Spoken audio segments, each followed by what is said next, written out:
My name's Alexia Somerville and I'm a fashion stylist, and I'm going to talk to you today about various tips to do with styling.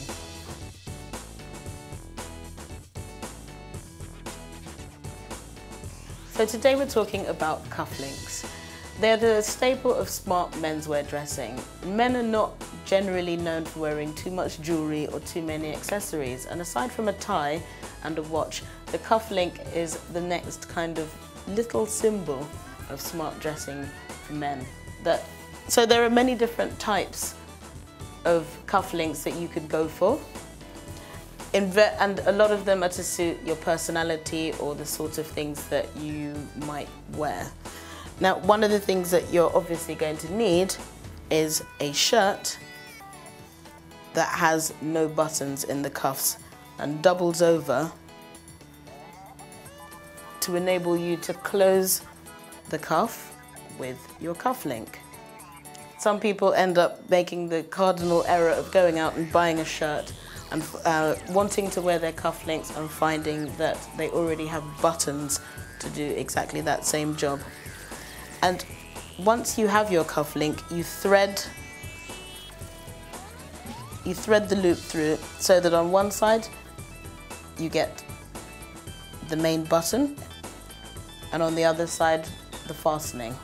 This is a Vivienne Westwood cufflink from Go British, and it's made of lapis lazuli, and it's beautifully kind of like, it just finishes off the cuff really well.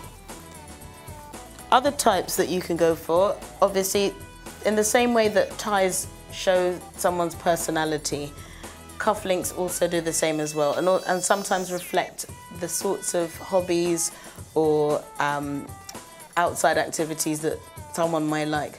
This is a really beautiful little gift, and it's a kind of little lapis bullet or a cartridge for a shotgun with a grouse at the end of it. So the bullet is actually threaded in one way, the cartridge is threaded in through one side, and the grouse is left on the other side of the cuff. This one's from Holland & Holland at Go British. So the Paul Smith cufflink is something that I would probably recommend for everyday wear at the office.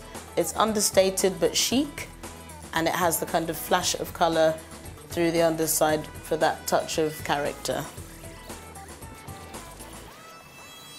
This little box is a very good example of one of the more modern takes on the cufflink, and is by a British designer called Hannah Martin. He's one of my favourites at the moment as well. And it's very much, this is a good way to actually show you how cufflinks have actually transformed from just being quite functional to almost being pieces of jewellery in their own right for men. And it's still quite masculine in terms of the actual graphic shapes that it's making without being too flouncy. The other thing to remember is that cufflinks are also very, are fantastic for women's wear as well.